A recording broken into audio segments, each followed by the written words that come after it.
Scientists that we are speaking with really now are saying that past conditions around the Great Lakes are no longer a reliable basis for decision making that'll carry us into the future. And I'll give you a little bit of data here to back that up, but we're not going to spend a lot of time on this. We will be happy to do some climate change webinars in the future where we can dig into a lot more detail on the information that I'll present with you this evening. So back in 1884, this is what the world's temperatures looked like when compared against the average temperature from 1884 through 2020. So if you look at the world, it was predominantly cooler than the average temperature that we've experienced over that last century. But this time period now is much hotter than the average temperature over the last century. And we see the last 6 years have been the hottest ever on record. And of course, 2020 looks like it's well on track to be, again, one of the top 2 or 3 hottest years ever on record. So that trend is continuing. And that's a lot of extra energy that's up in the atmosphere now that's having an impact. Now, when we talk or when you hear about this number in the press, you usually hear about the global average. And since 1948, that's increased by about 0.8 degrees Celsius.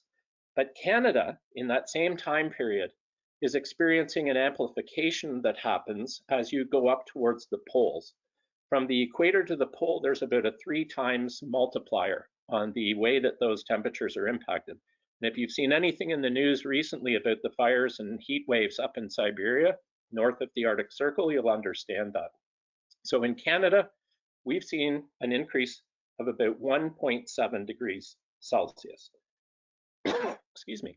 And that means that we are starting to see these hotter temperatures move into our Great Lakes region. And that's going to have many different impacts that we'll just touch on today. But imagine temperatures of telling somebody 40 or 50 years ago that Timmins was going to reach a humidex of 39 degrees. That was pretty remarkable. My family's from Northern Ontario, and that would have been something they would have laughed at. Effectively, what was no longer is. And in order for us to think about how we can protect our families and our properties and enjoy our experience of Georgian Bay going forward, we need to take in this information. We have measured the increase in water temperature in Lake Michigan, Huron over the years. And in fact, since the 1980s, we've measured that the summer water surface temperatures have increased by about 2.5 degrees Celsius. That's very significant, especially if you're an organism that lives in the water. We've also seen from the 1970s a decline in ice coverage of about 71%. Now, again, ice is variable from year to year, but you'll notice the trending line there is towards less ice. And in fact, modelers are now forecasting that we will have completely ice-free years in the Great Lakes in the next couple of decades.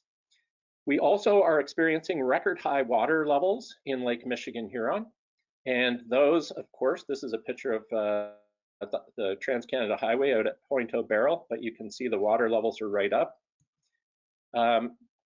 This predominantly is a feature this year of an accumulation of precipitation in the Great Lakes Basin. If we look at the last 3 years of precipitation, we've never had a period of time in the entire record back to 1903 where we've had so much rain fall in the Great Lakes Basin. And if I put these little indicators and markers up in previous periods, you'll see that there is no other time in the recorded history of the water level or the precipitation rates where we've seen anywhere close to what we've experienced over the last 3 years. And if you also notice the trending of this data, it's upwards. So since 1903, the amount of precipitation in the Great Lakes Basin has been increasing over time. So this record high precipitation over the last years is on top of already the highest levels of precipitation that we've seen. And so that's why we went from 2013 extreme low water levels to 2017 or 2019, 2020 extreme high water levels. That shortness of time between those lows and highs is what's called the rapid transition. And this is expected to become more normal or the new normal for the Great Lakes. And again, that's nothing that we can look back in the data record and see in the past. We also have wind speeds that have increased by about 5% per decade since the 1980s, which means today we have about 18% more wind speed than we did back in the 80s. And of course, this winter at Lionhead, with the high water levels and the increased energy from the wind blowing and creating more waves, their lighthouse was simply swept away off of its foundations. So the infrastructure that we built around the bay wasn't built anticipating these conditions, and that's something that we're going to have to deal with, and you can deal with specifically when it comes to your own property. The temperatures have increased by about 2.3 degrees since the 1950s. We have about 16 more frost-free days per season.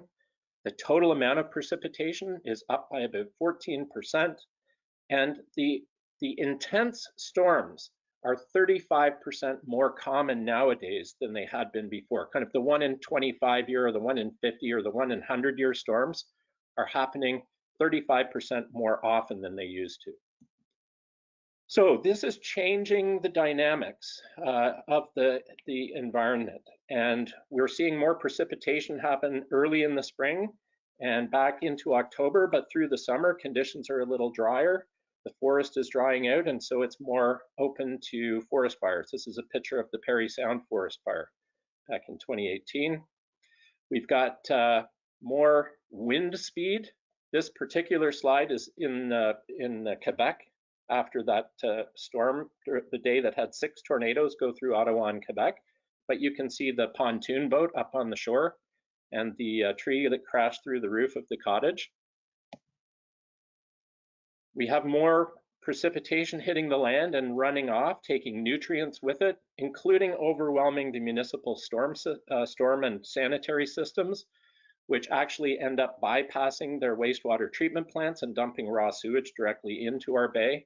There was about 7 million liters of raw sewage dumped into the Midland area in 2017 because of storm bypasses that occurred.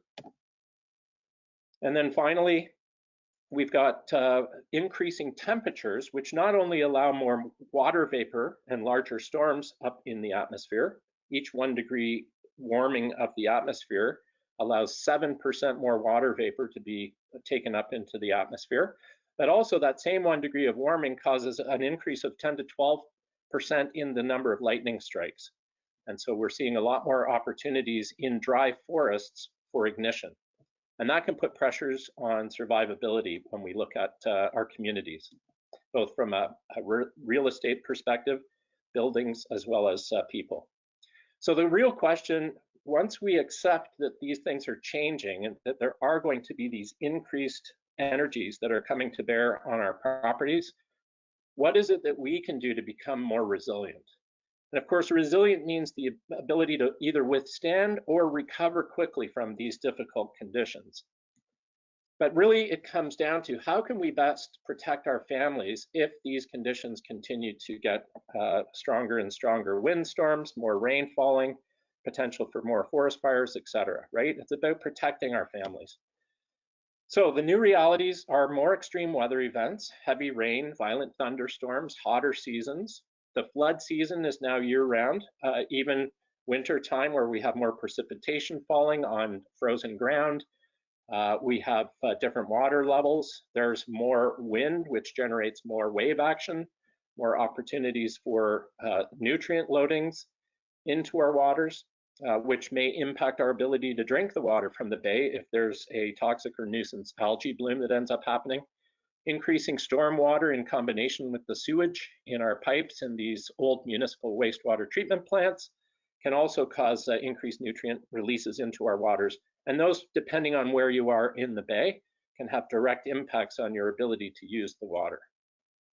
The cottages that were designed years ago were not designed with these new intense wind loads in mind. However, they were designed very robustly, and we know as Georgian Bay cottagers and residents and people that use the bay that there are storms and there's lots of wind, and we've all seen the way Mother Nature can get mad and put on a real show.